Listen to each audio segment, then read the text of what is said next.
This is Big T and Little T, a Star Wars podcast. Welcome to episode 89. Today we're going to be talking about chapter 6 of the book of Boba Fett, titled From the Desert Comes a Stranger. Wow, can't wait to talk about this one. Unfortunately, my little buddy Little T could not be here today, but he will be back shortly. We got a special episode planned very shortly to bring him back. I'm Todd Hoffman, and welcome to today's show. Before we get into the Book of Boba, been a crazy week. We had a birthday party celebration. It was my dad's birthday, my wife's birthday, Jen, and Trent's birthday, all in January. So we had like this huge celebration, and it was super fun and to hang out with family. And so we did that, which was great. Trent got some Xbox cards, so he's all ready to buy some Xbox games, but we haven't done that yet. But yeah, he made out right. He got some clothes and all that good stuff. And he got this really cool Funko Pop with Luke and baby Grogu. So cool. It looked great. Grogu is like super tiny, and it's fantastic. So he got that, which was kind of cool. A little cool Star Wars thing. Watched the WWE Royal Rumble this weekend. It was on a Saturday. It was Saturday, what was that? The 29th? Am I saying that right? Maybe, kind of, I'm not sure. Yeah, the 29th. And it's the first pay-per-view, our first Royal Rumble on the old Peacock. And so that is where WWE stuff is streaming right now.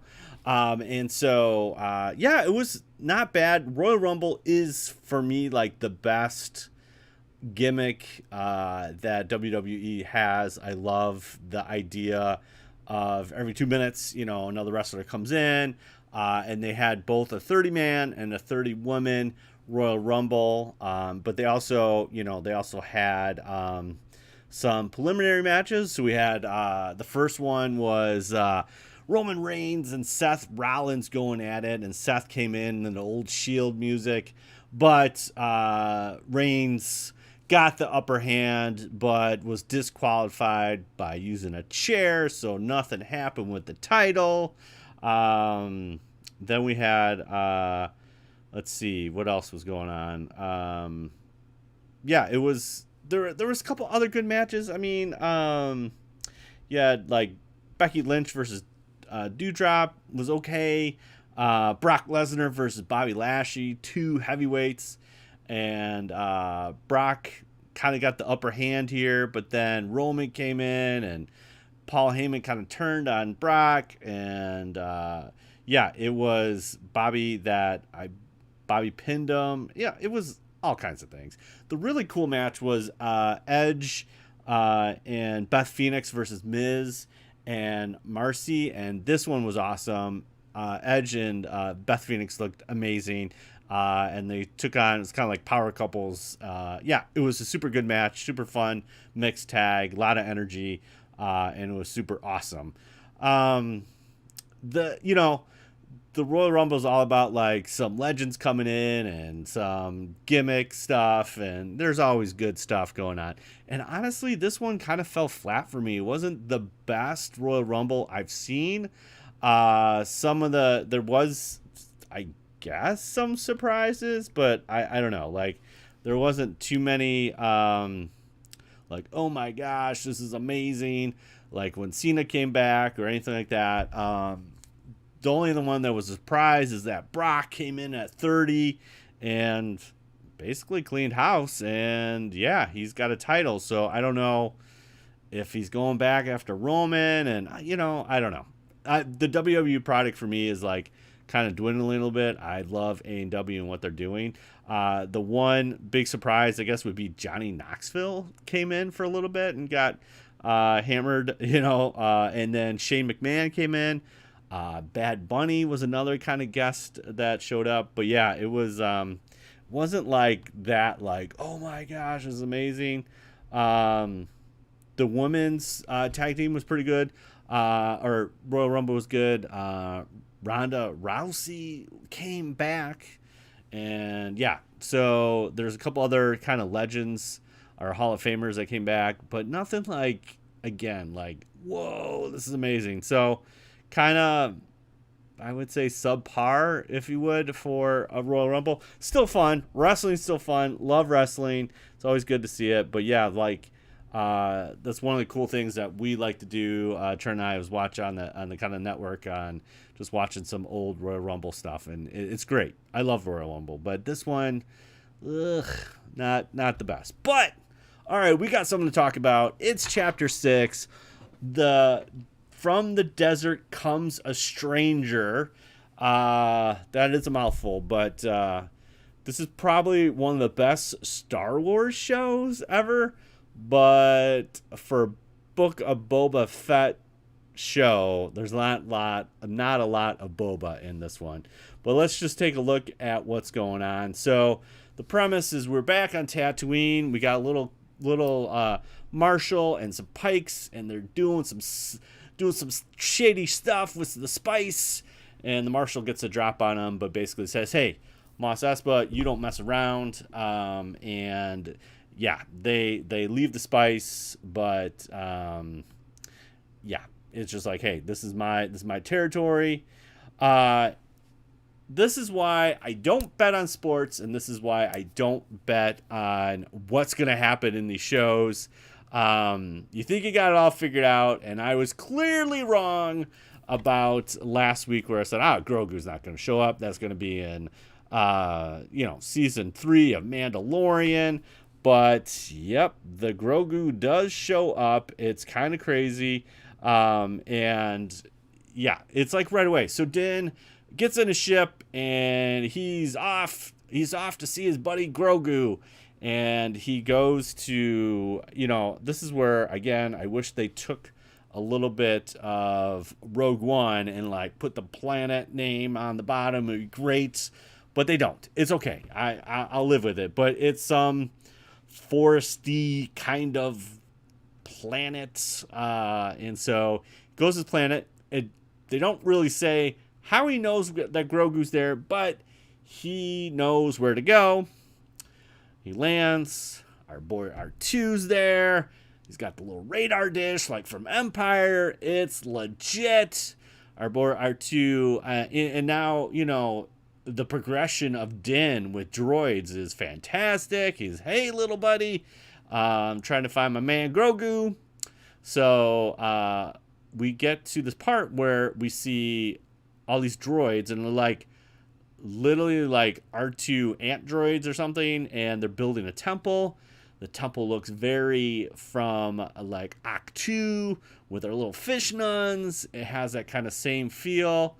If you're not familiar with like what George does with these kind of Jedi temples, but like these bell-shaped things, it's all through kind of the Ralph McQuarrie design and Doug Chiang. So this temple has that look and feel of what we saw in Act 2. It's very cool, very Ralph McQuarrie, very Doug Chiang. It's awesome. So they're building this temple. And so R2 shuts down like he does in The Force Awakens, and the ants droids build him a little bed, and Din just kind of lays down on the bench. And then he gets awoken, and it's Ahsoka Tano. You're like, what the heck is going on here? But there's Ahsoka. And it's like, hey, you want to he wants to talk to Grogu and all this stuff, and it's like all this kind of cool stuff. But before we get to Ahsoka, there's a little part, and we get Luke Skywalker in the flesh, kind of deep faked out or whatever. And Grogu, and they have this like little moment, and yeah, all the Grogu Luke stuff is fantastic. Looking about meditation, Grogu gets distracted by our one-eyed frog. He tries to use the Force, and then Luke is like using all the Force to lift up the frog. So we got multiple frogs, kind of like an X-wing, but it's the same thing. But then we have Luke talking to Grogu about the Force, and then he mentions Yoda, and we get Yoda's theme, and he's like lifting Grogu up with the Force, and it all this bit is like it's great. It's fantastic. Luke looks fantastic. It's great. It's awesome. Yeah. So we have this kind of thing there, which is awesome, and then right then. No Bacta tank this time. We get another flashback. So Luke he's trying to really unlock Grogu's abilities. There's some, you would almost say like PTSD, where like he's not fully committed to the Force, but it's kind of there. And so Luke puts his hand on Grogu's little head, and we get this little kind of cool like Force wave, and then it kind of fades into a flashback, and we go back to the siege, Order 66, the siege of the Jedi Temple. We got clone troopers ripped right from Return of the Jedi, or Revenge of the Sith. Yes, yep. And we have the 501st troopers taking out the Jedi, and Grogu is seeing like 3 Jedi try to defend him, and there's the clone troopers taking them out, the 501st doing their deal, and that's it. Fade to black, and we get back to present time, and Luke's like, I'll teach you how to defend yourself. So then that's when our boy Din is woken up by R2 and Ahsoka, and we have this little chat with Ahsoka and Din, and he wants to give him the gift, and we don't know what the gift is, but he's like, hey man, I'm just around, and it's alluded that R2 kind of diverted him to Ahsoka instead of going right to Luke. So R2's smart. He's on the down low, man. He's got it. So he does this. It's so good. It's like he's like, I come all this way and I want to give him this gift, but Ahsoka's like, if he sees you, it's going to kind of be a setback in his training, and there's a strong bond with you guys, and that's why I didn't want to do it, and that's why Luke is kind of taking the mantle. And yeah, it's just, he's like, but he's right there, and it's like, oh my gosh, it tugs at your heartstrings. So you can see him on the hill meditating with Luke, and yeah, it's just great. But then he kind of takes Ahsoka's wisdom, and then he's like, yeah, I'm out. See ya. Thanks. And he drops off the Mandalorian armor, and he gets out of here. So now we get this cool kind of Dagobah training sequence, but now it's like Luke teaching Yoda or baby Grogu. We got lightsabers, and Luke looks so cool with his black G, and he's like just like living life. And we get a little backpack action, we got Force training, we get training remotes, and Grogu can't jump, but then he jumps, and then he's doing all the stuff. And yeah, we got cool like little Star Wars water buffalo and all this kind of Japanese anime stuff that Uncle Dave is just throwing in our face. And then there's this really cool moment where they kind of go above the trees, and he's like, this, feel the force, that the force is present in this planet. And it's just so anime, very Visions like, if you will, because that's also anime. And so they kind of go through all this training, but then they have this moment where Grogu destroys the training remote and then takes a nap. It's classic Grogu. And Luke asks Ahsoka, I don't know what to do with them. And Ahsoka says, trust your instincts. And it's like, and then Ahsoka's like, yeah, I'm out. See ya. Have a good time. And he's like, she's like, here's the armor or the gift that, Din dropped off. So now we go back to Din. He flies into Tatooine. He's got, his boy shows up. The piggy's like, hey man, what are you doing here?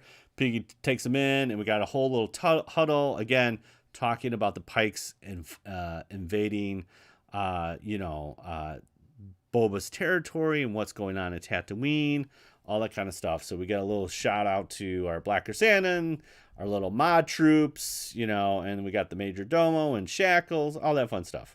So Din's like, I might got a guy. So then we know he goes to the Marshal. Marshal's there.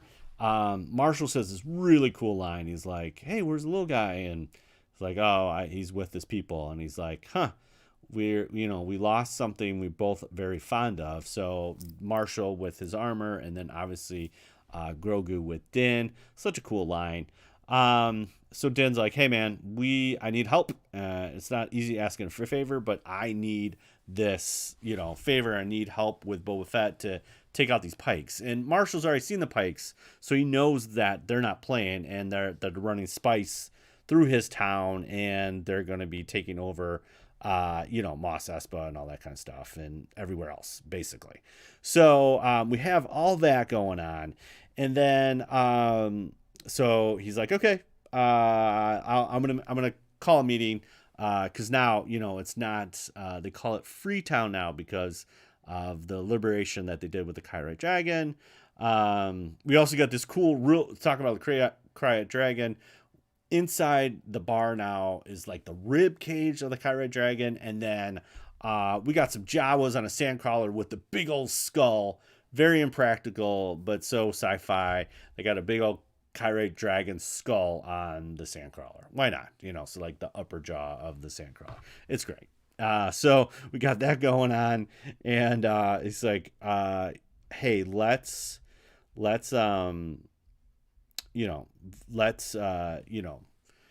he's gonna call in the town folk and say, hey, let's talk about this, because I think we need to fight. The bartender and a couple other patrons are like, this is Freetown. We don't need to be worried about Pikes and all that kind of stuff. So Din takes off. Boom, he's out, and here's where it gets fun. So now we have a kind of real quick shot of like a wind chime, but you could tell that the wind has changed a little bit, and then Marshall kind of turns, and then the camera shows, and we got this lone figure walking in the desert. I looked right away with the duster. I looked at Trent. I'm like, could it be Cad Bane? And as it got closer, I'm like, I think it's Cad Bane. And it was Cad Bane. So there's a lot of controversy already that Cad Bane doesn't look like the Clone Wars version. I am fine with the Cad Bane that we got. It looks great. Again, the Clone Wars version is a characterization of the Duros, and again, Anakin Skywalker and Obi-Wan and Count Dooku do not look like their real life counterparts. So I kind of like this more real world Duros Cad Bane. Looks great. He basically says, hey, Pikes run this town. Get out of my way. Don't get in my way. Boba Fett is a cold-blooded killer, and he worked for the Empire. Yada yada yada. Stay out of the business. And then we got like kind of this deputy guy that was trying to give Din some trouble, and now is like looking at Cobb Vanth, looking at Cad Bane, and he tries to get the jump. Obviously, he shoots both the Marshal and this deputy. The deputy's totally dead. I think the Marshal's still alive. I think he just got hit in the shoulder. Again, he's not a stormtrooper, so of course he's alive. Humans can take laser bullets. Stormtroopers can't. That's a discussion for a different day. But yeah, there we go. And then after we get the Cad Bane thing, we go back to the sanctuary. We got two Pikes coming in. They got the Camtono with them, and they just leave it, and it's like, oh boy, here we go. There's legit this cool synth music that's going on in the sanctuary. The Pikes don't want their helmets cleaned. That's the only thing that these Twi'leks can say, I guess. I don't know, the two other Twi'leks, and Garsha's there, but the droid picks up the Camtono, and it blow up. I hope Garsha's not dead. There was no Max Rebo. They made sure to show no Max Rebo. I think Max is still alive. Long live the Max. Long live the King. Max Rebo is still alive, I believe. So we had that going on. And then we go back to where Luke and Grogu at. We have this cool. The temple's built now. There are one temple building's built, and they're in there. And more nostalgia. We have Luke has Yoda's lightsaber, and he lays out Grogu's the Din gift, which is this kind of chain mithril looking.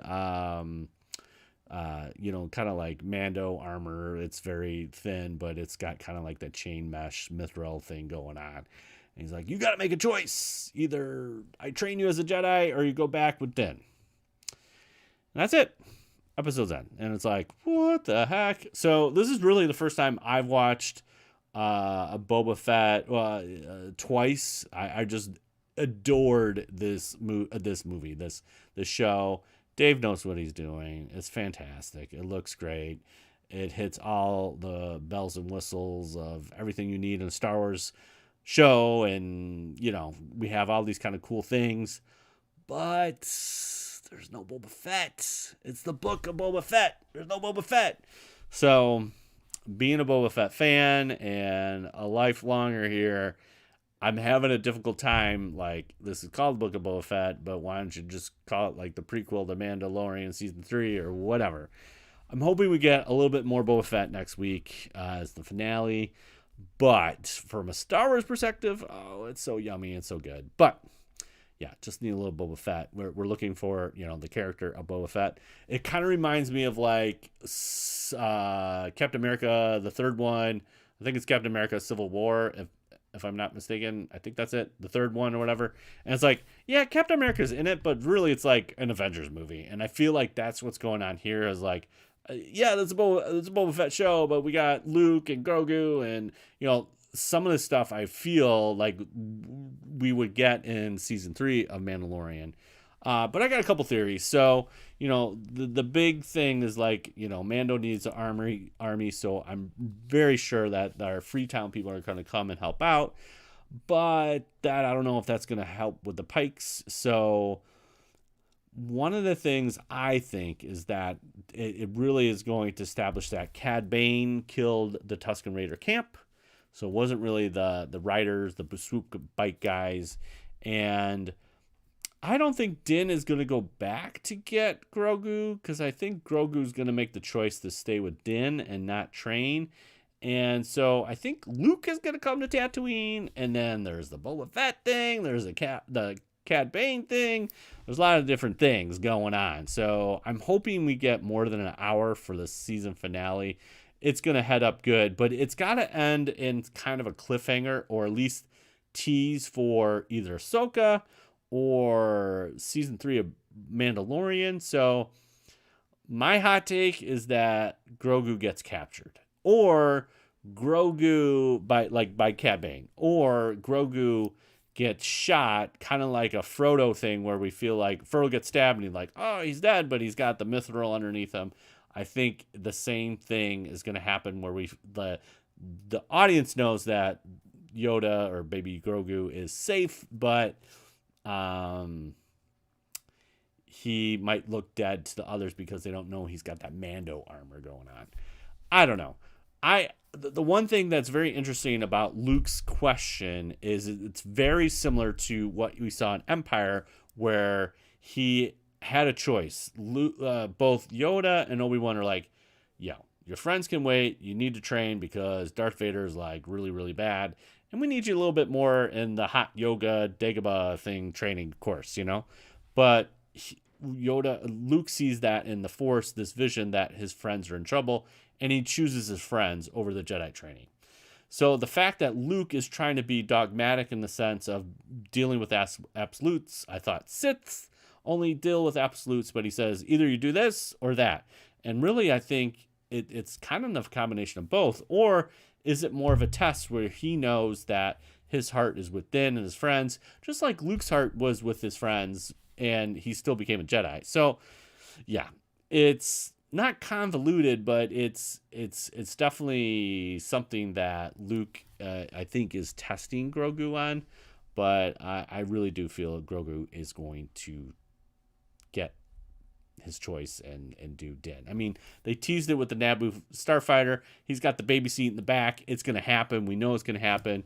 But I don't think Din's going back, and that's why I feel like Luke is going to come back to Tatooine, his home world, and maybe help the people, and maybe even Boba Fett, even though he kind of helped put Boba Fett in the Sarlacc. Whatever. We'll see.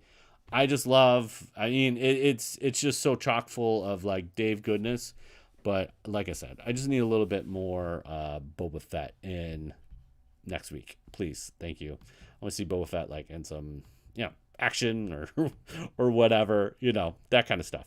So there you have it. That is chapter 6 of the Book of Boba Fett, and it was a hoot. I love everything that it brought up from a Star Wars perspective, and just the motivation of the characters, and what is Grogu going to do, and how is that going to affect this outcome that we're seeing on Tatooine. I still think the Pikes are not the big bad. I'm the real kind of cameo I'm looking for is Kira with Crimson Dawn. I want something bigger than the Pikes, but what we got so far is just crazy. It's just crazy. So we'll see next week. So there you have it. All right. Thank you, Space Wizards, Plastic Spacemen, and Rebel Princesses for listening to another episode of Big T and Little T, a Star Wars podcast. You can find us on the socials, Big T, Little T Podcast on Instagram, BLILT Podcast on the Twitter, and here on Twitch, twitch.tv/Big T and Little T. Trent and I are starting to stream a little bit more, play a lot of Madden, and just a lot of fun like that. So check that out as well. We just got a lot of snow, so we got the RC car out again. So we're gonna make a couple more videos of that. Hopefully we won't get too much more snow in Chicago, but if we do, we will have our tauntauns ready to go out there and have some fun in the snow. Hey, we got some stickers and some swag we want to give to you. So if you comment, tweet, rate us on Apple Podcast, or give us a like on a rating on Spotify, you can do that now. Take a screenshot and send it to bigtlittlepodcast@gmail.com. We would love to read your review and share that on our next podcast. Or if you have a Star Wars question, or you want to give your theories on what's going to happen in Chapter 7 of Book of Boba Fett, drop us a line at bigtlittlepodcast@gmail.com or bigtlittlepodcast@gmail.com, and we will definitely read it on an upcoming episode. So there you go. Now, there's only one way to end this. Truly wonderful the mind of a child is, and may the Force be with you always. Bye. Peace, peace, peace. We'll see you later, guys. Bye.